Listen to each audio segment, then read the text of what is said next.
하나님이 우리에게 주신 말씀은 플랫폼 전도를 위한 복음의 비밀이란 말씀을 주셨습니다. 할렐루야.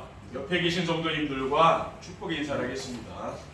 참 잘 오셨습니다. 참 잘오셨습니다. 감사하는 성도가 됩시다. 감사하는 성도가 됩시다.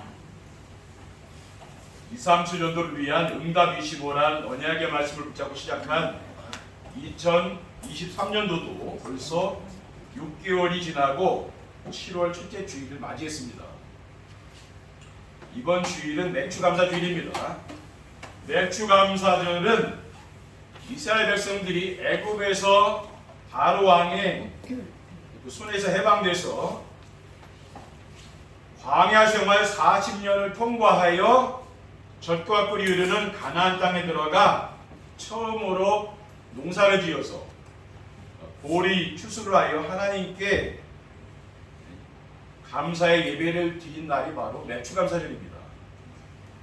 광야길을 40년 동안 농사 짓지 않고 하나님의 은혜로 그 거친 땅이 있지 않습니까? 사람이 살 수 없는 그 땅을 통과해서 지금 가나안 땅에 들어갔으니 얼마나 감사하겠습니까? 그래서 하나님께 감사 예배를 드린 겁니다.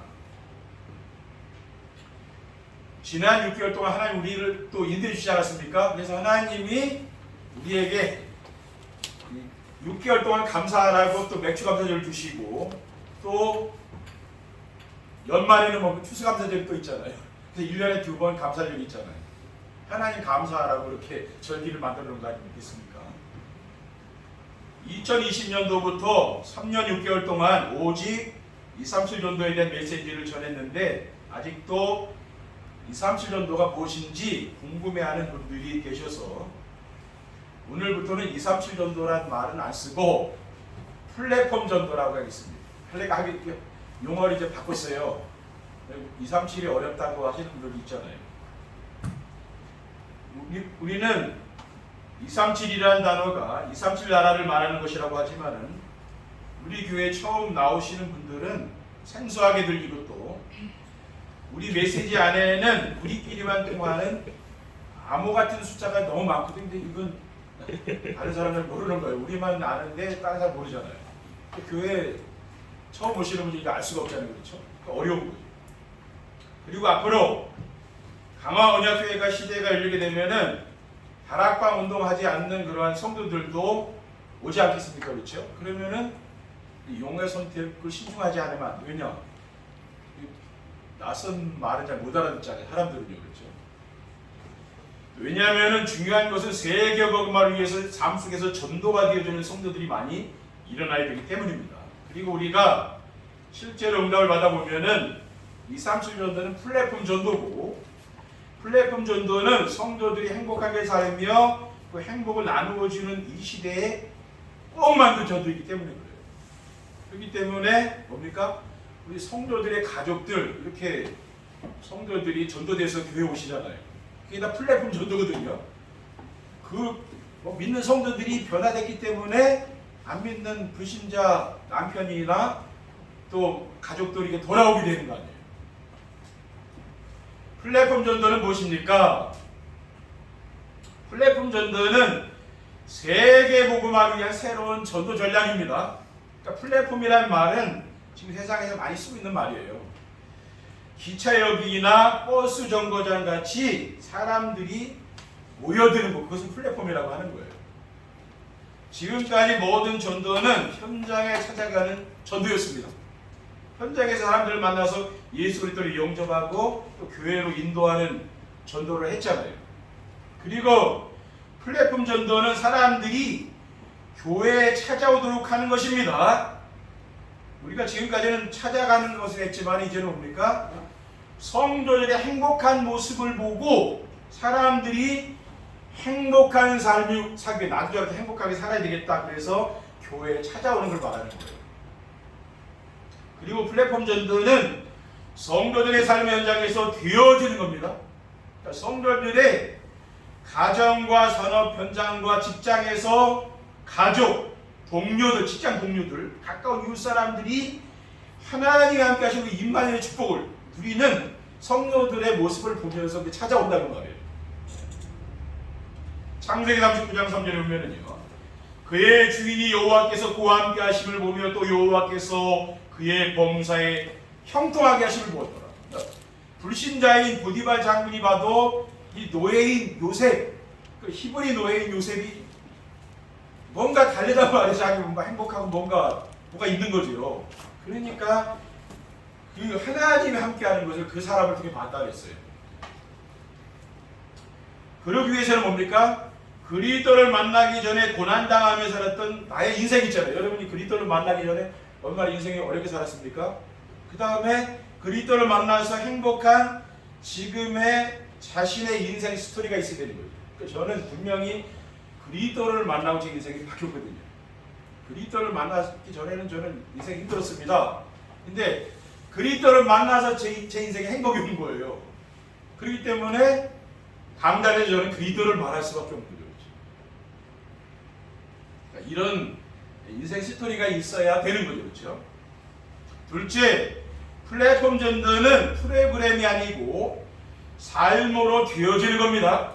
지금 우리 한국교회에서 하는 거의 대부분의 전도는 뭐냐면은 전도에 관심 있는 성도들이 교회에 모여서 프로그램으로 이제 하는 거죠. 저도 목회를 하면서 현장에 나가는 전도 캠프를 많이 했습니다. 왜냐하면은 제가 전도 캠프를 하는 이유가 있는데 그 시스템이 안 세워지더라고요. 교회가 뭐 시스템이 있어야 되거든요. 근데 이게 시스템이 안 세워지면 목회가 참 힘들어요. 왜냐? 교회에 이렇게 중직자들이 세워지고 시스템이 있어야 되잖아요. 근데 이게 안 세워지니까 제가 목회가 참 힘들더라고요. 저도 목회를 이렇게 목사님이 물려줘서 했는데도 그 교회가 너무 열악하고 힘든 거예요. 그러니까 목회가 힘든 거죠. 그러니까 제가 할 게 뭡니까? 현장에 나가서 캠프하는 것밖에 제가 할 게 없는 거예요. 왜? 시스템을 세우려고 그래서 그렇게 하는 거예요. 제가. 그런 것도 필요하지만은 지금 우리가 하는 플랫폼 전도는 삶으로 되는 겁니다. 플랫폼 전도는 성도들이 복음을 바르게 알고 누리면 되는 겁니다. 복음은 뭡니까? 인생 모든 문제 완전 해당입니다. 인생의 문제는 우주와 만물을 지으시고 다스리시는 창조주 하나님을 모르고 사탄의 종로를 타며 살기 때문에 시작된 거예요. 예수 그리스도를 통해서 하나님 만나서 하나님과 함께 지내면은 인생의 모든 문제는 끝나는 겁니다. 사도행전 빌립보서 3장 8절에 9절에 내가 그를 위하여 모든 것을 잃어버리고 배설물을 여김은 그리스도를 얻고 그 안에서 발견되려 함이니 내가 가진 의는 율법에서 난 것이 아니요 오직 그리스도를 믿음으로 말미암은 것이니 곧 믿음으로 하나님께로부터 난 의다. 그러니까 사도 바울은 그리스도를 만나고 나서 세상의 모든 것을 자기가 귀하게 여기거나 배설물을 여긴다 했잖아요. 그리고 플랫폼 전도는 성도들이 삶 속에서 하나님 나라를 누리면 되는 것입니다. 하나님의 나라는 첫사람인 아담이 잃어버린 것을 그리스도께서 오셔서 회복해 놓으셨어요. 에덴 동산에서 잃어버렸잖아요. 하나님의 축복을요. 그것을 그리스도께서 오셔서 다시 회복해 놓으신 것이죠. 하나님 나라가 이루어지면은 어둠의 세력이 무너집니다. 어둠의 세력이 뭡니까? 세상 염려의 걱정과 두려움, 미움, 시기, 질투 이런 겁니다. 이제 세상 사람들이 이게 완전히 사로잡혀 있거든요. 여기서 못 나온다니. 근데 이것이 뭡니까? 하나님 나라가 임하게 되면은 하나님 주신 기쁨과 평안과 감사와 찬양이 넘치게 이렇게 사람이 변화된다고 말이죠. 로마서 14장 7절에 하나님 나라는 먹는 것과 마시는 것이 아니요 오직 성령 안에 있는 의와 평안과 희락이라고 하였기 때문입니다. 그리고 플랫폼 전도는 성도들이 오직 성령 충만을 받고 증인의 삶을 살게 되는 겁니다. 사도행전 2장 1절에 하자를 보면요 오순절 날이 이미 이름에 그들이 다 같이 한 곳에 모였더니 호련히 하늘로부터 급하고 강한 바람 같은 소리가 있어 그들이 앉은 온 집에 가득하며 마치 불의 여처럼 갈라지는 것들이 그들에게 보여 각 사람 위에 하나씩 임하여 있더니 그들이 다 성령의 충만함을 받고 성령이 말하게 하심을 따라 다른 언어들로 말하기를 시작하니라라고 했어요.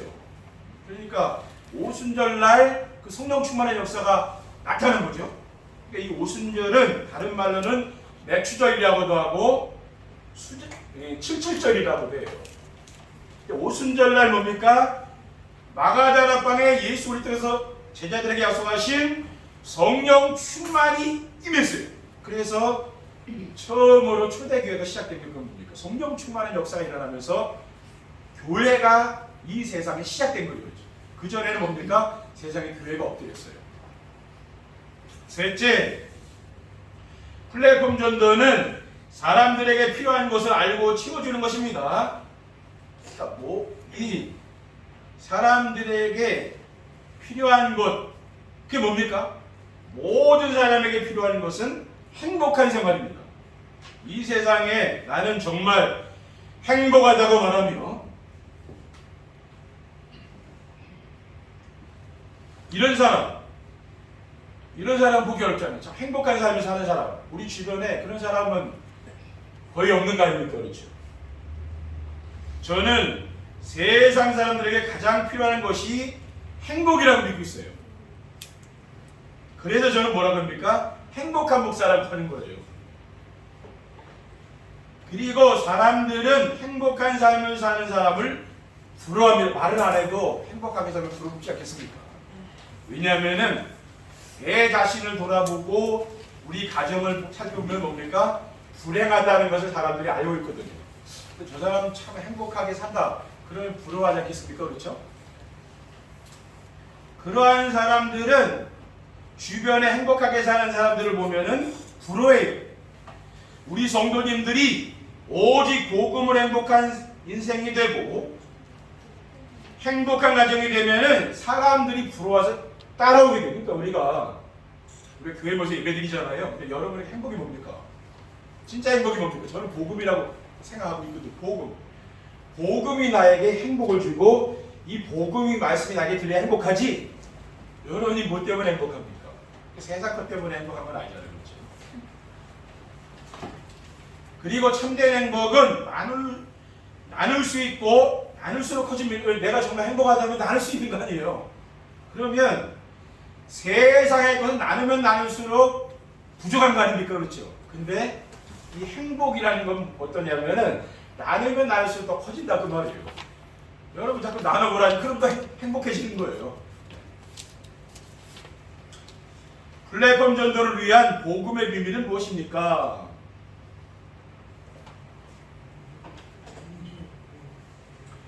플랫폼 전도를 위한 복음은 세상 사람에게 가장 기쁜 소식입니다. 누가복음 2장 10절에 11절에 천사가 이르되 무서워하지 말라 보라 내가 온 백성에게 미칠 큰 기쁨의 좋은 소식을 너에게 전하노라. 오늘 다윗의 동네에 너희를 위하여 구주가 나졌으니 곧 그리스도 주시니라. 그리스도가 탄생했을 때 그게 천사가 뭐라 그랬어요? 큰 기쁨의 좋은 소식, 기쁜 소식이라고 했죠. 우리에게 이게 기쁜 소식이거든요. 복음은 재앙과 저주를 가져온 죄에서 빠져나올 수 있는 길입니다. 로마서 3장 10절에 기록된 바 의인은 없나니 하나도 없으며 23절에 모든 사람이 죄를 범하였으면 하나님의 영광에 이르지 못하더니라고 했어요. 그렇기 때문에 세상 사람들은 불행한 게 왜 그렇습니까? 이 죄에 빠져있으면 불행할 수밖에 없는 거예요. 저주 가운데 있잖아요. 근데 우리는 뭡니까? 로마서 8장 2절에 이는 그리스도 예수 안에 있는 생명의 성령의 법이 죄와 사망의 법에서 너를 해방하였음이라고 했잖아요. 그렇죠? 그리고 복음은 사망의 권세를 가진 사탄으로부터 빠져나올 수 있는 길입니다. 히브리서 2장 14절에 자녀들은 혈과 육에 속하였음에 그도 또한 같은 모양으로 혈과 육을 함께 지니심은 죽음을 통하여 죽음의 세력을 잡았냐 곧 마귀를 멸하시고 여기서 그도라고 하는 그는 바로 예수 그리스도입니다. 그러니까 예수 그리스도는 죽음의 세력을 잡은 자 그 마귀를 멸하신 분이라는 거예요. 그리고 복음은 창조주이시며 만물을 주관하시는 하나님을 만날 수 있는 길입니다. 요한복음 14장 5절에 6절에 보면 도마가 이르되 주여 주께서 어디로 가시는지 우리가 알지 못하겠거늘 그 길을 어찌 알겠사옵나이까. 예수께서 이르시되 내가 곧 길이요 진리요 생명이니 나로 말미암자거는 아버지께로 올 자가 없느니라 하셨습니다. 하나님 만날 수 있는 유일한 길이 뭡니까? 그 예수 그리스도. 다른 길이 없는 거예요. 둘째, 플랫폼 전도를 위한 복음은 하나님의 독생자 예수 그리스도입니다. 요한복음 3장 16절에 하나님이 세상을 처럼 사랑하사 독생자를 주었으니 이는 그를 믿는 자마다 멸망하지 않고 영생을 얻게 하면 하고 있어요. 예수 그리스도는 하나님이 선지자들을 통하여 약속하신 구세주입니다. 로마서 1장 2절에 4절에 보면은요, 이 복음은 하나님이 선지자들을 통하여 그의 아들에 관하여 성경에 미리 약속하신 것이라. 그의 아들에 관하여 말하면 육신으로는 다윗을 통해서 나셨고 성결의 영으로는 죽은 자들 가운데서 부활하사 능력으로 하나님의 아들로 선포되셨으니 곧 우리 주 예수 그리스도이시니라. 예수 그리스도 바로 복음 아닙니까? 그렇죠? 그리고 예수 그리스도는 하나님이 우리와 함께 하시려고 성육신하신 분이에요. 요한복음 1장 14절에 말씀이 육신이 되어 우리 가운데 거하시며 우리가 그의 영광을 보니 아버지의 독생자의 영광이요 은혜와 진리가 충만하더라고 있습니다. 네. 우리가 하나님의 은혜는 어디서부터 옵니까? 예수를 통해서 하나님 은혜가 임하는. 그렇죠? 우리 지금 하나님 은혜를 사는 거 아닙니까? 근데 그 은혜가 어디서? 예수 그리스도를 통해서 온다는 거예요. 구약에는 율법이 있었죠. 율법. 그리고 구약에 하나님 무섭다니까요. 죄를 지으면 뭐 진노하죠. 왜? 율법이니까. 그렇죠? 근데 복음은 뭡니까? 죄 지은 사람도 다 구원받는 거예요. 그 복음이 좋은 거예요. 그렇죠? 그리고 예수 그리스도는 우리의 죄를 대속하시려고 자기 몸을 내어주신 분입니다. 빌립보서 2장 5절에 8절에 너희 안에 이 마음을 품으라 곧 그리스도 예수의 마음이니 그는 하나님의 근본 본체시나 하나님과 동등됨을 취할 것으로 여기지 아니하시고 오히려 자기를 비워 종의 형체를 가지사 사람들과 같이 되셨고 사람의 모양으로 나타나사 자기를 낮추시고 죽기까지 복종하셨으니 곧 십자가의 죽으심이라고 했습니다. 셋째, 플랫폼 전도를 위한 복음은 인생을 행복하게 하는 길이에요. 그러니까 복음을 모르면 인생이 행복할 수 없습니다. 우리 성도님들이 복음은 계속 들어야 되면요. 그래야 내 인생이 행복해지고 하나님의 응답이 오는 거예요. 근데 이 복음 모르는데 우리가 뭐 기도 많이 한다고 응답 오겠습니까?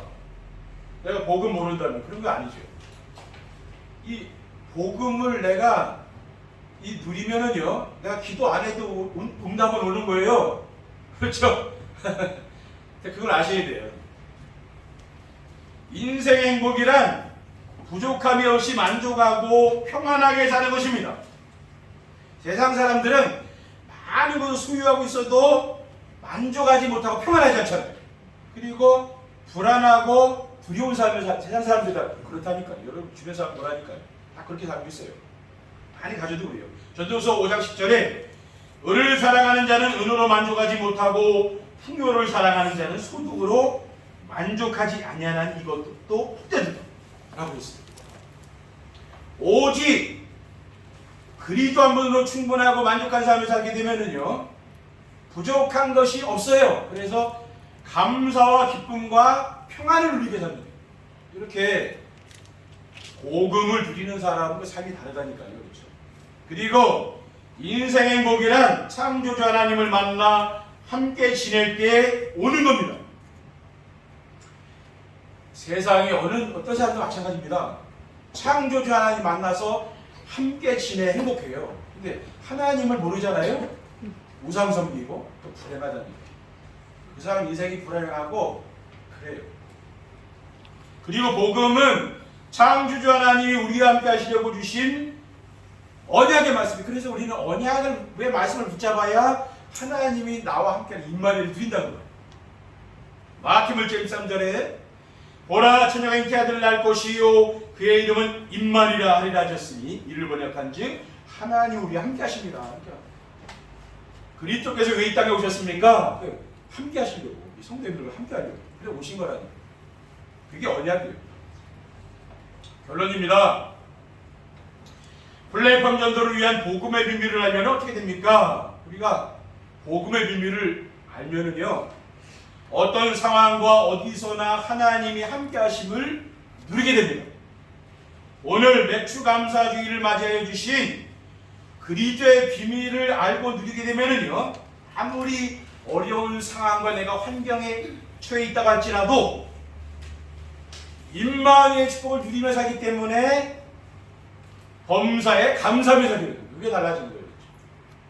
시편 23편 4절에 내가 사망의 음침한 골짜기로 다닐지라도 해를 두려워하지 않을 것은 주께서 나와 함께 하시리라. 주의 지팡이와 막대에 나를 안위하시나이다. 그러니까 죽음의 골짜기로 다닐지라도 사도 바울이 서울항에 쫓기면 지금 죽음의 위기 속에 있잖아요. 근데 괜찮다고 왜? 하나님이 함께 하시니까 괜찮아요. 그렇게 얘기하고 있잖아요. 데살로니가전서 5장 16절 8절에 항상 기뻐하라, 쉬지 말고 기도하라, 범사에 감사하라. 이것이 그리스도 예수 안에서 너희를 향하신 하나님의 뜻입니다. 하나님 뜻이 뭡니까? 늘 감사하면서 하나님 뜻이에요. 불평불만하고 원망하고 하나님 뜻 아닙니다. 그렇죠? 또 버려야 돼요. 둘째, 주변 사람들이 부러워하며 찾아오고 답을 줄 수가 있습니다. 성도님들이 강단의 말씀을 붙잡고 정셉의 축복을 누리게 되면 날마다 강단 말씀을 들으시면은 이 말씀이 성취된다는 거예요. 그러면서 기도의 응답이 오고요. 그 구원의 역사가 나타나게 되어 있습니다. 그래서 행복하다는 말이에요. 그러면은 성도들의 행복한 삶을 보면서 주변 사람들이 부러워하면서 찾아오게 된다니까요. 그러니까 우리는 그 사람들에게 오직 그리스도로 답을 주면 돼요. 지금 어려운 건 아니잖아요. 그렇죠? 하나 더 말씀드리면 행복한 인생을 살면서 현장을 살리는 플랫폼이 됩니다. 우리가 올 상반기 동안 하나님 베풀어 주신 은혜가 있잖아요. 그것을 여러분이 늘 이 감사해야 될 이번 주간에, 그렇죠. 그리고 이번 한 주간 동안 감사해야 될 거예요. 그걸 찾아서 계속 감사하시라는 거예요. 하나님 나에게 준 은혜를 생각하면 계속 감사하세요. 찾으면서 기록하면서 또 감사하시고, 그리고 성도들이 하나님 주신 언약과 미션과 비전을 붙잡고 복음의 비밀을 누리게 되면은 행복한 성도들입니다. 왜? 복음 누리니까 행복할 거 아니에요. 그러니까 하나님 나라를 누리면서 흑암세력이 무너지고 행복한 성도가 되니까 뭡니까? 하나님 나라를 누리고, 그러면 흑암세력이 무너지게 되고요. 그러면 후대들이 잘 됩니다. 그렇죠? 이 자신감 다 잘 될 수밖에 없는 거예요. 그러면서 뭡니까? 여러분 뭡니까?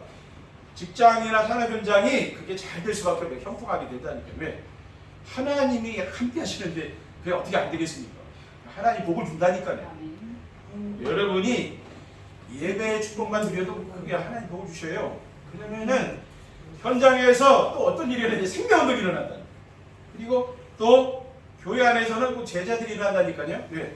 말씀을 순종하면서 따라가는 제자들이 일어나요. 그래서 여러분이 뭡니까? 이 말씀을 잡고 들으시고 기록을 하시라니까요. 그 기록해서 포럼하고 또 전달해 보세요. 그러면 뭡니까? 우리 후대들이 제자로 딱 올라갈 수 있는 거예요. 이러한 축복을 누리는 맥주 감사절이 되시기를 주님의 이름으로 축원드립니다. 기도하겠습니다. 하나님 감사합니다. 오늘 맥주 감사주일에 해주신 말씀을 우리가 굳게 붙잡고 이번 한 주간도 복음을 누리며 행복한 삶을 살아갈 수 있도록 축복해 주시옵소서. 주 예수 그리스도의 이름으로 기도드립니다.